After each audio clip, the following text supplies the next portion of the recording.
Boss, ang dalan pa dulong mampayag, boss. Payag. Oh, Ora masabitas. Katong dalan bitaw dito. tandako. Oh. Nawala ta.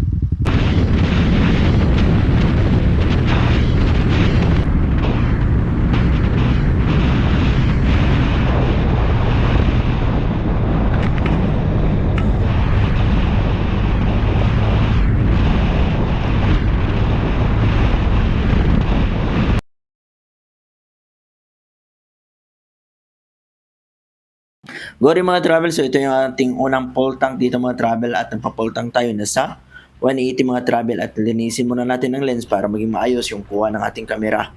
So dito mga travel, tuloy na ating biyahe at nandito na tayo sa Malaybalay City. So, sana hindi nyo kalimutan din sa pag-subscribe at salamat din sa palagi nyong pagpanood sa ating munting video lalo na dito sa ating endurance na experience yung mga travel. So pasensya na, medyo matagal. So kahit ganito, medyo tayo namamarali, ay kailangan muna natin rumispeto sa batas trapiko ng bawat lungsod o saan mismo dito sa ating bansa. So dito mga travel ay nakasabayan ko to si ma'am. So grabe, ang bilis. Dahil yung kanyang motor mga travel ay talagang may ibubuga mga travel. Dahil unang-una naka-pipe, siguro naka-remap na tapos malay pa yung kanyang gulong. Ayun, kahit ganito yung ginagawa natin mga travel, kahit medyo binibilisan na natin yung takbo, ay talagang maiiwan at maiiwan tayo dahil sa problema natin sa RPM. Dahil yung RPM talaga ay isa yung proteksyon para sa ganun ay humaba yung buhay ng ating makina. Kaya kahit ganito ay okay lang sa akin. Talagang nag-enjoy naman ako sa ganitong event mga travel since ito ay first time lang sa buhay ko. Kaya yan, talagang ine-enjoy ko lang lalo na maganda na yung daan, espaltado, malapad. So kita nyo yung sniper talagang logi ako. Pero okay lang mga travel since ang gusto ko lang ay ma-experience tong endurance at saka syempre makahanap ng mga kaibigan at sa iba pang mga eksperyensya na pwede natin maranasan dito sa daan. Pero yung pinaka main goal natin ay makarating sa ating final destination na masaya at walang problema. So dito talagang tinatagos lang tayo ng ating mga kasabayan mga travel ang bibilis ng kanilang motor at big shoutout sa kanila dahil ganun ang kanilang mga motor. Kaya tayo ay pawang piga lang hanggang kung saan lang yung kaya ng ating motor ay dun lang. Hindi na natin pipilitin talaga dahil talagang may limiter itong ating motor. So ganito nangyayari. Talagang tinatagos lang ako ng sniper, raider, ay ganun. Wala akong magawa noon mga travel since sila ay may binago na sa kanilang makina. Pero okay lang since nag-enjoy naman ako sa ganitong event. So, matagal ko itong pinangarap. Sinabi ko noon sa ibang episode na matagal ko na itong pinangarap mga travel na makasali ng ganito. At ngayon lang ito nangyari sa aking buhay. Kaya yun, ine-enjoy ka lang, lalo na itong daan ay malawak, malapad, espaltado, ay nako, napakasarap mga travel. So, kung sakaling kayo ay makapunta ng Bukidnon, ay ganito ang may experience ninyo na daan. May part na sira, pero may part din na maganda. At talagang maliwalas, malawak, ay may enjoy ninyo yung lugar, malapad yung view, at talagang may enjoy kayo pag may kasama kayo, lalo na pag barkada kayo, marami kayong magkakagrupo na magbibiyahe, gano'n, mag-rides, at talagang mag-enjoy kayo dito mga travel. So, sana hindi nyo kalimutan sa pagsuporta sa ating channel, ka-travel motovlog. So baka naman mga travel. Yung ating mga viewers ay marami, ngunit yung ating subscriber maliit lang. So malapit na natin ma-hint yung watch hour na 3,000 dun sa short video. Pero yung ating subscriber ay napakaliit lang. Nasa 398 na. So masalamat pa rin ako dahil kahit pa unti-unti dumarami naman. So sana yung mga viewers natin, sana hindi nyo kalimutan sa pag-subscribe, pagsuporta ng aking munting video. Dahil darating yung point na talaga makahanap pa tayo ng ibang gadget na gagamitin natin para lalo ninyo makita yung ganda ng Bukidnon o yung mga lugar na gusto nating pasyalan. So dito mga travel, tuloy itong ating gaya. At ito, paakyat na itong daan at talagang may kaya tayo dito, may ibubuga tayo, may baga talagang mag-i-enjoy sila. So ganito mga travel, stock is good, but sabi nga ng iba, loaded is better. So, depende na yan. Kung ano yung hilig ninyo. Kung gusto niyo ng stock, pwede. Kung gusto niyo mabilisan, ay pwede kang bumili ng big bike or else mag-upgrade ng makina para sa ganun, mabilis yung takbo. Kaya dito mga travel, ang ginagawa ko lang ay kung saan kaya ni Winrex, doon ko lang isasagan. Pero mga travel, darating yung point sa video na to, lalo na doon sa thumbnail natin na talagang may advantage si Winrex, lalo na sa rough road. Pero by the way, trivia muna tayo. Itong pinakamataas na tulay dito sa Mindanao, ang Atugan Bridge. Isa ito sa pinaka mataas, hindi mahaba, kundi mataas sa mula doon sa tubig hanggang dito sa kung saan mismo yung tulay. So mataas to mga travel. Siguro ito yung pangalawang pinakamataas na tulay sa Agas-Agas Bridge. Dahil nung hindi pa naitayo yung Agas-Agas Bridge, ay ito yung isa sa pinakamataas. Ito yung pinakamataas na tulay. At ngayon mga travel ay tuloy ito. Tuloy natin itong ating Endurance Part 4. So dito mga travel ay talagang binibigay ko na yung kaya. Pakurba, espaltado. So big shout out sa lahat ng namumuno dito sa Bukidnon dahil yung daan ay ramdam natin na maganda pero may mga part din ng daan na hindi talaga maganda yung sitwasyon. Kaya dito ko sasabihin sa endurance na to na sa endurance dito mo makikita yung sitwasyon ng daan. Pagdating doon sa mga barangay, may mga daan talaga na sira, iwan ko napabayaan na, may lubak-lubak. Pero dito sa National Highway ay maganda naman. Hindi naman talaga kinalimutan. Kumbaga, nilagyan talaga ng budget. Yung budget talaga ginamit. So, dito na tayo ngayon sa part sa mangimang mga travel. So, grabe to. Ito yung tinatawag na bitukang manok. Kaya hato tayo dito mga travel. Hanggat kaya natin. Pero hindi natin mabul-habol yung mga iba, yung malalakas. Diba? So, big shout out. Lalo na kay ma'am yung, ito yung bali naging body ko dito sa pagbiyahe papuntang Manolo, mga travel. So dito tuloy-tuloy kami sa aming pagbiyahe. Asfaltado, kailangan lang mag-ingat dahil madulas tong daan sa dahilan na yung mga malalaking truck kailangan sila o dito mga travel bago natin tuloy. Oh yeah, so nice yung ating napakaganda ng pasok natin sa cornering ano. So yung daan nagiging basa mga travel dahil yung mga malalaking truck, kailangan nila basain yung kanilang preno, yung disc brake mga para sa ganun ay hindi uminit, hindi magbaga para hindi dumalas o pumalya yung kanilang preno mga travel. So kailangan yung palamigin, kaya ganito ang nangyayari sa daan na to, na laging basa. Pero okay lang yan. Kailangan lang natin mag-ingat. So hindi natin kailangan ng mabilisan, kundi kailangan natin mag-ingat ng maayos. So yun, nauna naman si Madam, kaya wala tayong magawa dyan. So ngayon mga travel, nandito na tayo sa Manolo, Portage, Bukidnon.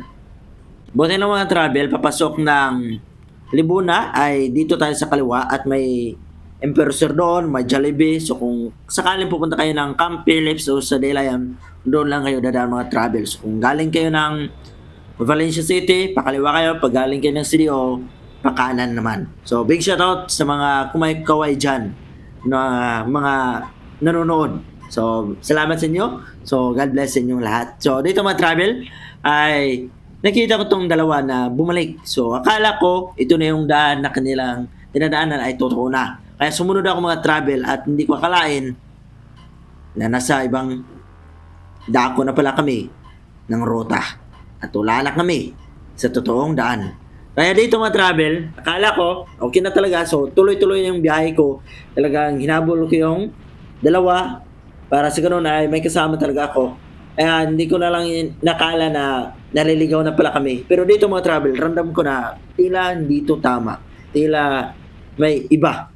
So, dito mga travel, pag rating namin dito sa part na to, nagtanong kami dito sa mga lokal. At tinanong namin kung saan yung pineapple monument. At hindi niya masyadong malala kaya tinanong ko kung saan yung Mampayag. Since nakapunta ko ng Mampayag, sinabi niya doon lang sa malaking daan doon sa 4 lanes. At sinabi ko naman yung Agusan, kung saan yung Agusan, sinabi niya balik ka lang doon o balik kayo doon sa malaking daan dahil doon kayo dadaan papunta ng Pineapple Monument. So doon mga travel, pagkatapos namin magtanong ay ayun, wala nang patumpik-tumpik pa, bumalik kami sa aming dinaanan. So, diretso tayo dito mga travel at kailangan natin bumakbak dahil medyo malayo at tila napapagod na din ako.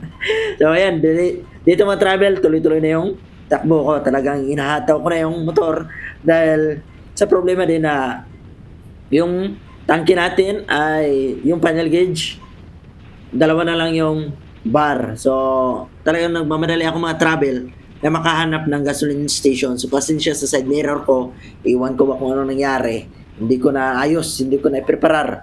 Kaya dito mga travel ay tayo pakaliwa para makabalik dito sa ating rota. So, tuloy-tuloy itong mga travel hanggang doon sa Libuna. Dahil first timer tayo duman dito mga travel. Kaya ayun, nalito kaming apat. Apat kami mga travel. Raider, dalawang raider at isang sniper at tayo mga travel.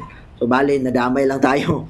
So dito mga travel, napahinto pa ako dahil akala ko dito na yon ang Potops. Pero ayun, ang dami namin dito. Minto kami ng saglit. Hindi pa malakas dahil sabi ng mga marshal, natuloy lang. So yun, dumiretso lang kami mga travel. Since wala naman tayong navigation, wala tayong lagayan ng cellphone, kaya ganito ang nangyayari sa ating mga travel. Panay yung hinto natin. Kahit na nag-download tayo ng 360 para sa ganun ay makita ko yung mga kasama ko, pero hindi ko nagamit yung mga travel sa dahilan na wala akong phone holder. Kaya, yun, tinuloy ko na lang itong biyahe na to. Diretso na lang ako. Kung ano yung sinabi nung marshal ay, ayun na, tinuloy ko na lang mga travel hanggang sa nakarating ako dito sa part na to. Napakaganda ng daan nila at may barrier pa sa gitna. Pero hindi ko akalain itong Raider card. Nako, kahit nag-senyas na ako ng slowdown, dumiretso pa rin. Pero buti na lang, walang nangyari masama. So dito mga travel, pupunta ng Delayan, may signage dyan, Camp Phillips. So dito ka sa kaliwa, wag sa kanan dahil maliligaw ka na. Iwan ko kung saan yung pupuntang lugar na yon. So dito mga travel, napakaganda ng daan nila. Ang lapad, ang lawak, walang masyadong gumagamit. Talagang naalagaan itong lugar na to. Yung kanilang daan, hindi tinipid. Napakalawak at napakaswabe mga travel. At hindi masyadong maraming, ay yung baga, walang mga lubak, walang sira-sira. Ganon. So ang ganda ng kanilang daan mga travel. At diretso ito. Talagang straight to mga travel. Talagang mauubos yung lakas ng motor mo. Kaya dito yung mga raider ay talagang tinatagos lang tayo mga travel. So wala tayong problema dyan. Since tayo naman stock at wala namang problema dahil yun ang ating mga kasama na din sa endurance na to. So, yung kasama natin dito mga travel ay magiging kaibigan na din natin. So, doble ingat na din yung ginagawa natin dito mga travel. Kahit na nagbabakbakan, ay walang problema yan. Natural na yan sa endurance mga travel. Dahil napakalayo ng aming rota at kailangan namin yung habulin, tapusin soon as possible. So, dito mga travel, pupunta natin sa part na to, kailangan natin kumaluwa. So, huwag kayo kakana dahil maliligaw kayo. So, puro kaliwa ito mga travel sa part na to. So, nandito na tayo sa Apple Monument mga travel. O, Pineapple Monument. So, dito mga travel ang ikalawang checkpoint natin. So, kanina kinuha natin doon sa Kabanglasan. Tapos, ngayon, dito naman tayo magpalagay ng isang yung tatak na dumaan tayo dito mga travel. At buti na lang, may tagapunas ng lens ng ating helmet, kaya naging okay yung ating biyahe mga travel. So, diretso na tayo dahil dalawa na yung bar natin. So, dito maghahanap tayo ng ating gasoline station para sa mga pagpagas na tayo mga travel. Pero, hindi ko akalain, hindi ako nakahanap ng gasoline station.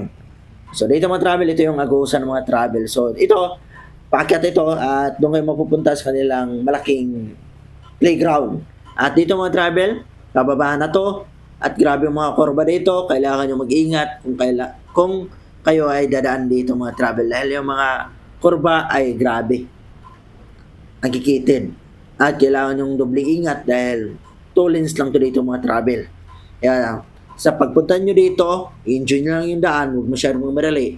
Dahil pag masyado nyo yung binakbak, baka hindi nyo kabisado yung daan, madadali kayo. So ito mga travel, tuloy na itong biyahe na to. Ito yung daan, papunta na to ng Baon Municipality mga travel. Yung kailan natin yung Potops. So doon magpo-Potops tayo mga travel. So dito kailangan ko ng bumanat dahil kanina nakakita ko ng gasoline station pala, pero ang problema mga travel ay walang unleaded. So gusto kong unleaded yung igas nitong ating motor para sa ganon ay ma-maintain na yung kung anong recommended ng kasa. Pero ang problema mga travel ay ayun, premium, diesel, at walang unleaded. ay hindi ako nagpagas mga travel. Dahil ang akala ko ay baka may mangyari sa motor ko. Dahil hindi naman ako masyadong talagang expert sa motor mga travel. Kaya nag-aalala ako. So dito, nasa libunan na tayo mga travel. Tuloy-tuloy na yung biyahe natin hanggang doon sa Baungon dahil kaya nga wala tayong nakitang gasoline station. So dito mga travel, kailangan natin kumanan ulit dahil kung diretso ka ay ibang part na yon. So maliligaw ka, ibang lugar na yung mga travel. So medyo tayo nang mamalali kaya hindi ko na masyado napapansin yung mga gasoline station. So tinuloy-tuloy ko lang itong biyahe na to. Napakataas, napaka-straight. So ubusan ng daan dito mga travel, ubusan ng RPM. So dito, yun ang isa kong nakitang gasoline station na akala ko may unleaded pero yung pala wala. So ayun, tinuloy ko na lang itong biyahe. So papunta ng Baungon mga travel, kailangan nyo ng kumanan. So sa part na to, kanan na to mga travel, hindi na kaliwa. Dahil kung dumiretso kayo, ay iba na din yung lugar. Ibang lugar na yung mapupuntahan ninyo. So dito, tinagos tayo ng sniper at tumabol tayo mga travel. Talagang bumakbak tayo dito mga travel sa kaya natin. Dahil ika nga, minsan, kailangan natin subok-subukan yung lakas ng ating motor. Pero wala tayong palag. Napakalit ng gulong, open pipe, at siguro nakarimap. Ayun ang bilis ng takbo ng sniper. Pero ito mga travel, ang ating advantage maya't maya. Dahil dito sa daan na to, ay hindi to puro sementado mga travel. So may part dito na madulas, maputik, at may mga butas-butas. So dito tayo lalamang sa part na to mga travel. So kahit medyo tayo malayo sa kanya, ay talagang binakbak na lang natin to. Dahil dito mga travel, siminyas na siya ng slow down. So ibig sabihin, rough road na to. So dito ang ating malaking advantage. At simulan natin ang takbuhan na nasa 90 km per hour kahit rough road. So ito yung ating advantage mga travel. So dito pumatak tayo ng 100 to 90, 80, 70, 60 gano'n mga travel. Tapos balik na naman sa 80, 90. So grabe, kita nyo naman kung ano ang nagiging advantage ni Rex. Dahil ika nga sa kanyang suspension mga travel. Napakaganda ng suspension ng Winrex Promise. Kahit yung sa likuran, harap, walang ka problema, walang lagotok, o sa Bisaya lagotok, o mga yung parang maingay. Basta ganun, pag nalubak, maingay. So, dito mga travel, walang problema. Talagang tuloy-tuloy yung hunting biyahe. Yung naka-sniper kanina, pumilit, humabol mga travel, pero iwan ko kung ano yung na problema. Siguro na nalubak at naramdaman niya yung lahat ng lubak, kaya nag-slow down siya mga travel. At tayo, wala na. Ito na tayo. Tuloy-tuloy na itong biyahe natin. So dito, big shoutout sa maniniyot, sabi nila. Mamitikay sa Bisaya. Okay, so ito mga travel, tuloy itong ating biyahe. So ito yung ating malaking advantage. Talaga nakalamang tayo dito mga travel. Dahil stock yung gulong natin, stock size, yung mag stock, at stock naman yung ating telescopic mga travel ay pinarepack na natin yung kay parts dun sa wow. At napakaganda na kanyang pagka-repack mga travel. Parang bumalik dun sa stock yung suspension ko sa harapan. At yung sa likuran ko ay walang problema. Matagal-tagal na yun. Almost 1 year and a half. Malapit na mag 2 years ay wala pa rin problema mga travel. Napaganda ng suspension. Ay dito tuloy-tuloy yung aking bakbak dito mga travel. Kahit nasa 60, 70 ay minsan tinatayuan ko na lang. Parang naging dirt bike yung Winrex ko dito. Pero wala namang problema mga travel. Talagang binanatan ko na dito dahil ito yung aking panahon. Ito yung panahon ng stock at ito yung panahon ni Winrex. Wala na makakapigil pa sa atin. So kahit gano'n yung kabilis yung iba at loaded sila sa ganitong daan, ay hindi nila may bakbak yung mga travel dahil sa suspension nila, magkakaroon sila ng problema. Dahil medyo maliliit yung kanila at ito sa atin ay malalaki. At talagang napakaswabe sa paggagawa ni Honda sa kanyang suspension. So, di bali na yung kanyang speed. In terms naman sa ganito, ay hindi naman talaga nalalamangan dito ang ating Winrex. So, dito mga travel ay walang problema. Talagang tinuloy-tuloy ko lang tong biyahe na to. Tinatayuan ko na lang dahil nag-enjoy ako dahil sa ganda ng suspension. Napakaswabe niya, dalhin. At kahit ganito yung daan, boom, boom, boom. Ayun. So ayun, medyo tayo na pa-slow down ng mga travel video dahil medyo malalim yung pagkalubak natin. Pero wala naman. Hindi naman yung pumutok yung ating telescopic sa harapan. wala namang problema, wala namang tagas, naging okay yung ating suspension mga ka-travel. At dito naman nakasabay itong X-Max at saka dalawang R3 to. So bali ito ay magkakasama sila. Talagang teamwork to sila mga travel at hindi pa nila kabisado itong daan. Siguro dayo lang sila dito kaya medyo dahan-dahan lang sila. Kaya tayo ay umuna lang mga travel dahil alam natin na magsuslow down din sila dahil hindi nila kabisado yung daan. At ito naman, at tayo, dahil nakadaan na tayo dito, ay walang problema yan. So medyo familiar na yung daan, kaya tuloy itong ating biyahe. So ito naman yung ka-travel ay pababa naman sa tinatawag nilang Bunawan River. So ito yung isang malaking tubig dito sa Baungon, Bukidnon. So dito mga travel, ito yung naghati sa Libuna at saka Baungon. Itong tubig, itong sapa na to, hindi to sapa, ilog. Ilog. So pasensya dahil Bisaya tayo eh.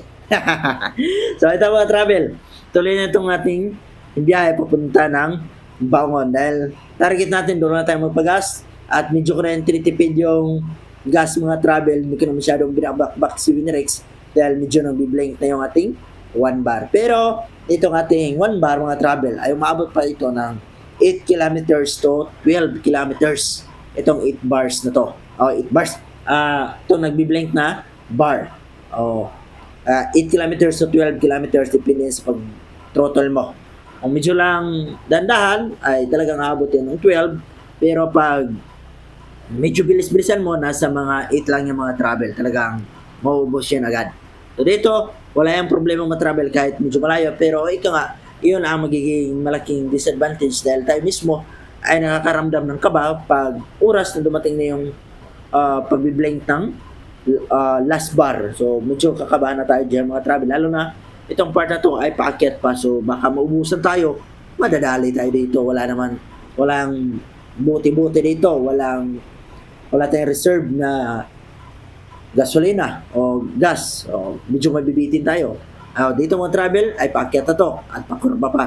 Ayan, bumanat na tayo. Dahil alam ko, malapit na ako doon sa gasoline station, doon sa municipality of Baungon mga travel. Kaya ito, tuloy-tuloy ko itong biyahe ko dito. Kahit paakyat na ito mga travel ay talagang medyo ko na nilalagyan ng throttle. Para sa ganun ay maging mabilis naman yung aking pacing papunta doon sa Baungon na municipality. Kaya ito mga travel, talagang mauna na lang tayo dito dahil medyo nagdandaan na itong sniper dahil hindi niya kabisado itong daan dahil sa mga blind spot na kurbada dahil pag hindi mo talaga kabisado ay baka madali ka ng kasalubong mo.